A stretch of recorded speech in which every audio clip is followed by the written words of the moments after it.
Olá, amigo Sudaca! Olá, torcida do Lion! Querem saber um pouquinho mais sobre Martim Palermo? Quem é este técnico argentino? O jogador vocês conhecem, mas quem é? Depois da vinheta eu te conto mais.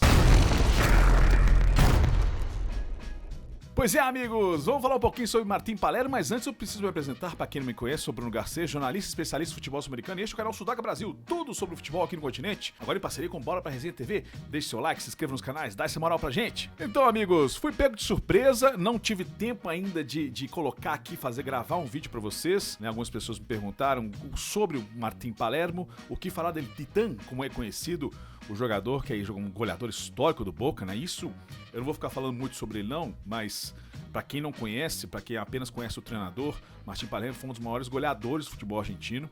Um jogador bem pitoresco, um jogador diferente, distinto, né? Um matador, um dos melhores cabeceadores do futebol mundial e do futebol que já teve no futebol argentino, né? O maior goleador do Boca, né? Tem esses números, uma identificação enorme com a torcida chinense e que até hoje se fala muito dele. Se não fosse os problemas que ele teve com o Riquelme, já estaria treinando o Boca com certeza pela identificação que ele tem com o clube, né? Apesar de ter trabalhado também no Estudiantes de La Plata, mas é no Boca que ele se identifica, né? Mas um jogador especial, né? Não vamos esquecer aqueles 3 pênaltis que ele perdeu na Copa América, né?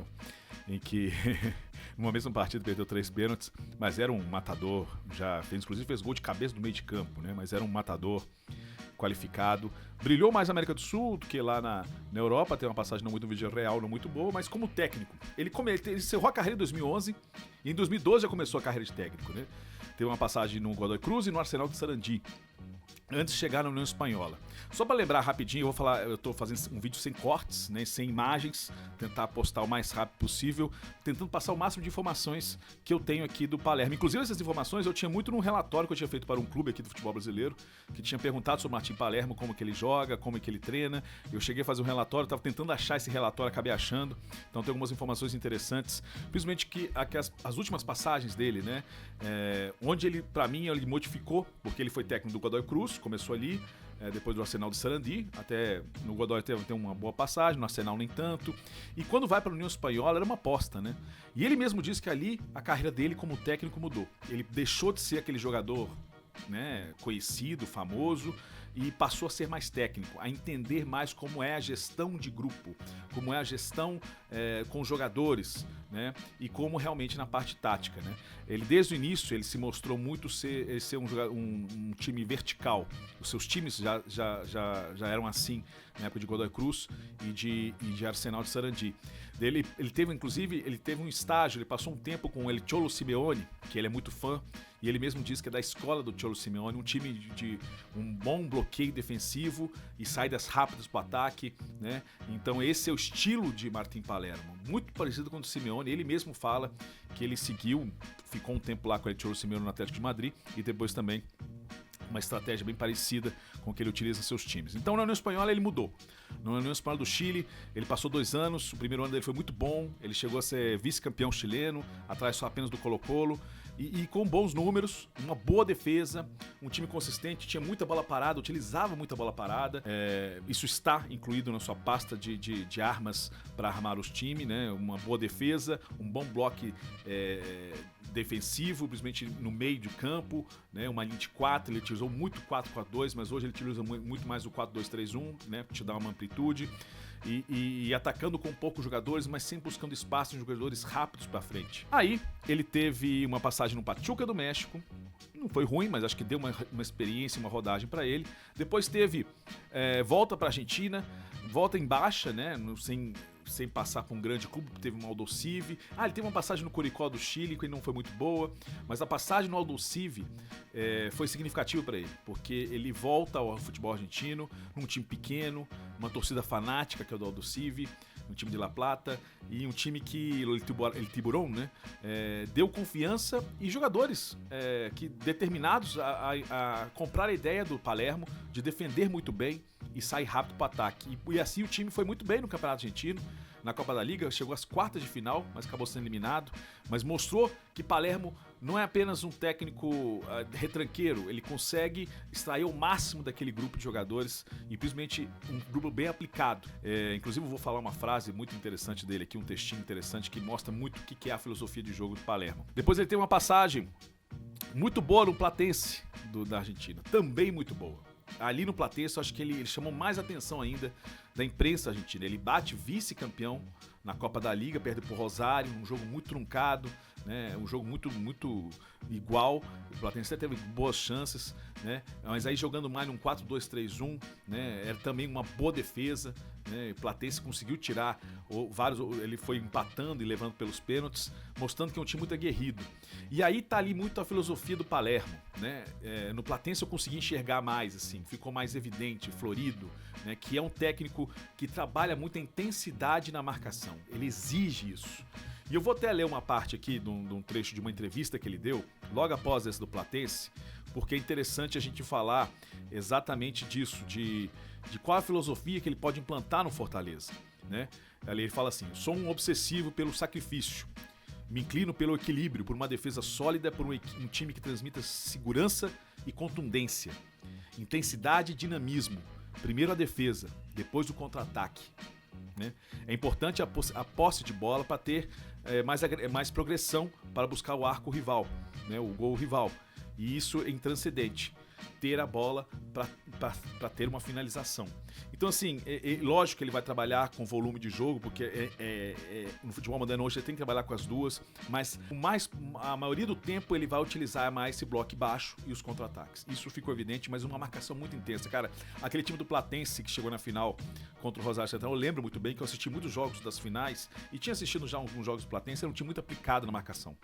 Então, tanto é que o gol do Rosário na final foi um erro da marcação, uma desatenção, porque era um bloco de 4, né, 4 no meio, né, era um 4-2-3-1, mas os dois meias fechavam e ficava um meia mais solto à frente e o atacante, mas fechava em dois com 4-4-2, né, atacava no 4-2-3-1 com os 4 avançando e buscando os espaços. E assim o Platense foi longe na competição. E assim mostrou que Palermo é seu estilo de jogo. E chegou na final, né? Muito se esperava que ele fosse pro Boca, mas aí com o Riquelme lá é muito complicado, ou fosse para um outro grande também, né?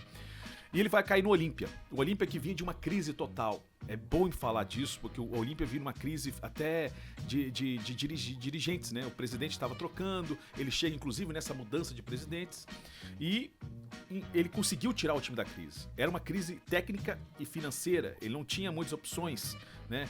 Acaba buscando o melhor de Derlis Gonçalves e outros jogadores, Rich Ortiz, e jogadores interessantes ali do Olímpia que não estavam em uma fase boa. Gastão Oliveira, e trouxe uma defesa consistente novamente, né? Um time seguro, né? Lógico que o Campeonato Paraguai se define muito entre Cerro, Libertad e Olímpia, de vez em quando um Nacional, um Guarani, mas se define muito entre esses times. Então a competição não é tão grande, né? Há uma disparidade enorme desses com os times pequenos, mas ele conseguiu dar consistência e bate campeão clausura no ano de 2024, ganhou a torcida, né? Ele levantou o time do Olímpia, um time que estava em baixa, que não tinha nem se classificado para a Sul-Americana, foi eliminado pelo Ameliano, né? Então mostrou competência Palermo ao pegar um time em baixa e levantar a moral. E isso é uma característica bem do Palermo.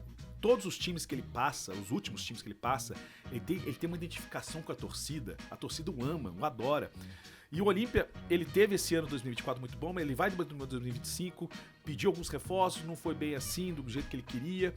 E na Libertadores foi que cansou e que desgastou a relação dele com os dirigentes, né? Foi uma derrota pro Bulo na Libertadores e depois uma goleada histórica para cima do Vélez na sua casa.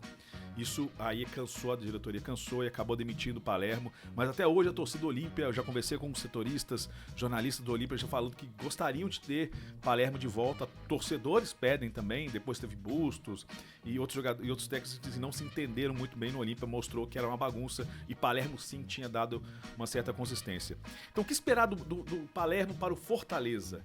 Um técnico estudioso, aplicado, que pede intensidade na marcação. é bem diferente do estilo do Vojvoda, né? Tem muitos técnicos aqui no futebol brasileiro que também trabalham nessa parte defensiva em primeiro lugar, depois o contra-ataque, depois buscar os espaços, mas é assim que o Palermo vai tentar aplicar o seu time. Um bom sistema defensivo, consistente, aplicação, intensidade na marcação.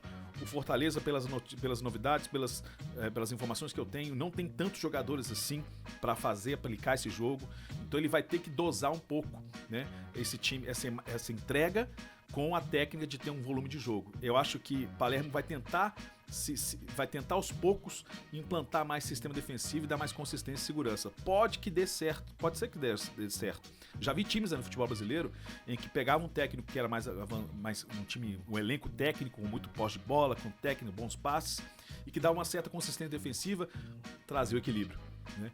Vimos isso no Thiago Nunes, quando ele pega o Atlético Paranaense, ele deu uma consistência defensiva, um time que já era ofensivo do Fernando Diniz. Vimos com o Cuca do Atlético Mineiro, em que ele pegou a consistência ofensiva do Sampaoli, trouxe uma consistência defensiva, trouxe um equilíbrio, e diversos outros que estão espalhados para o futebol brasileiro. Acho que o Renato Gaúcho também já fez isso no Grêmio. Mas é isso.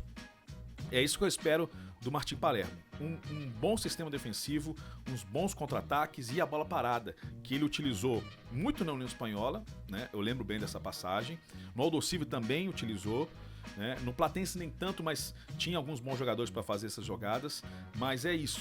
Eu acho que é isso que eu espero do Martim Palermo e que os jogadores comprem a ideia. Eu falo isso para todo técnico que chega, estrangeiro que chega aqui, e principalmente no meio da temporada, que os jogadores comprem a ideia das ideias, e assim que começa a dar resultado, os jogadores passam a ter mais confiança nesse esquema tático. Eu desejo sorte para El Titã, eu desejo sorte para Palermo, que é um técnico interessante, assim, de conversa, é um cara bacana, né? Eu gosto muito das entrevistas que eu vejo do Palermo, é uma figura interessante, é uma das grandes figuras do futebol sul-americano, do futebol argentino, e está aqui no Brasil e está tentando a sorte. Eu acho que ele teve uma evolução. Espero que tenha dado uma luz para vocês aí. Foi um vídeo rápido, curto, sem cortes. Acompanhe os outros vídeos que eu tenho aqui no canal. Vou deixar os links aí para vocês. Muito obrigado pela audiência. Fique com Deus. Tchau, tchau.